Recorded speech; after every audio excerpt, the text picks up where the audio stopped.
प्रयागराज महाकुंभ पहुंचे यहां पर मध्य प्रदेश के मुख्यमंत्री डॉक्टर मोहन यादव ने प्रयागराज मेला क्षेत्र स्थित अखाड़ा परिषद कार्यशाला में पहुंचकर यहां पर अखाड़ा परिषद के अध्यक्ष मां मनसा देवी ट्रस्ट के अध्यक्ष श्रीमंत रविंद्र पुरी जी महाराज एवं अखाड़ा परिषद के महामंत्री श्रीमंत हरिगिरी जी महाराज जुना अखाड़ा के सभापति श्रीमंत प्रेमगिरी जी महाराज जुना अखाड़ा के अंतर्राष्ट्रीय प्रवक्ता श्रीमंत नारायण गिरी जी महाराज के साथ ही यहां पर सचिव श्री महबत महेश पुरी जी महाराज जुना अखाड़ा के सचिव श्रीमंत रामेश्वर गिरी जी महाराज उज्जैन का आशीर्वाद लिया एवं संतों को यहां पर सिंहस्थ 2028 की तैयारी पर चर्चा इस दौरान उनके द्वारा की गई। वहीं पर शिप्रा नदी को लेकर उसके विस्तार की कार्य योजना की जानकारी भी दी गई। वहीं पर संतों ने डॉक्टर मुख्यमंत्री मोहन यादव को आशीर्वाद देते हुए कहा कि आपके नेतृत्व में सिंहस्थ 2028 का भव्य और एक दिव्य आयोजन होगा। और इस अवसर पर यहां पर अखाड़ा परिषद के महामंत्री श्रीमंत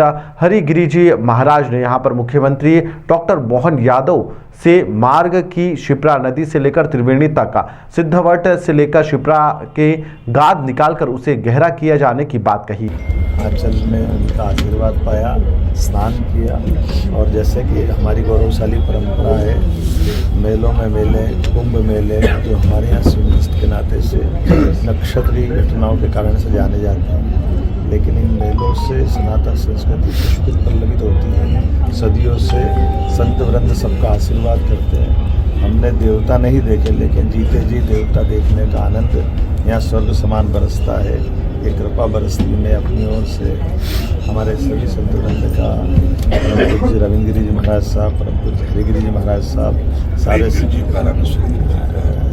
सभी संतों के साथ में मैं सबको प्रणाम कर रहा हूँ। और हमने निमंत्रण दिया, आइए अब यहाँ के बाद उज्जैन बुला रहा है। आगामी 2028 में उज्जैन में सिंहस्थ का आयोजन है। इस अवसर पर हमने पर्याप्त तैयारियां करा दी सभी संत वृंद के लिए, अखाड़ों के लिए स्थायी निर्माण प्रक्रिया को चालू करते हुए पूरा अखाड़ा परिषद से बाकी सब के लिए, सामाजिक संस्थाओं के लिए अखाड़ा, स्कूल, कॉलेज, हॉस्पिटल, धर्मशाला एक हरिद्वार की तर्ज पर तीर्थ नगरी के रूप में, धार्मिक नगरी के रूप में उज्जैन की पहचान बने। इस पर बड़ी योजना से हम काम कर रहे हैं। ऐसे सबकी इच्छा थी कि हरिद्वार के समान जैसे गंगा का स्नान वहाँ होता है या यहाँ होता है, अब उज्जैन में आए तो छिपरा के जल से स्नान हो, ये पूरे साल छिपरा जी में जल मिले। हमने प्रबंधन ऐसे किए राज्य सरकार के माध्यम से। निश्चित रूप से आने वाले समय में छिपरा के जल से ही हमेशा सारे तीर्थ पर्वों के स्नान होंगे और सिंहस्थ का स्नान भी छिपरा के जल से होगा। मैंने एक और निवेदन किया, महाराज जी ने कहा तो छिपरा का जहाँ जहाँ प्रभाव अवरुद्ध होता है, कहीं गाद जमी है, कहीं साफ सफाई की जरूरत है, जो आवश्यकता होगी सरकार सब कुछ करेगी, लेकिन छिपरा जी को लेकर के उनकी जो पवित्रता और मर्यादा को बनाते हुए उज्जैन की गौरव गरिमा को बढ़ाने का लगातार प्रयास करेंगे।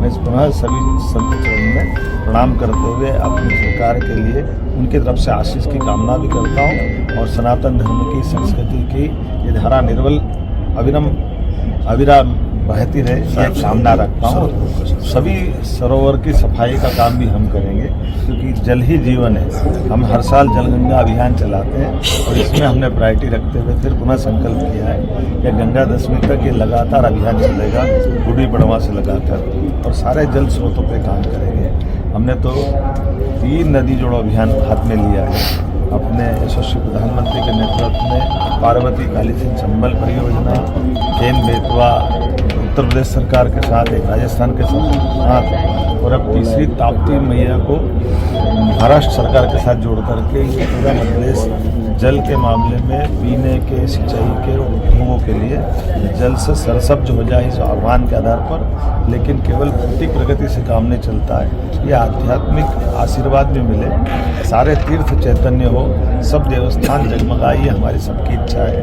और संत वृंद के आशीर्वाद से निश्चित रूप से बाबा महाकाली कराएंगे, ये कामना करते हुए अपने तीर्थ की इस यात्रा में पुनः आप सबका वंदन अभिनंदन करता हूँ, प्रणाम करता हूँ।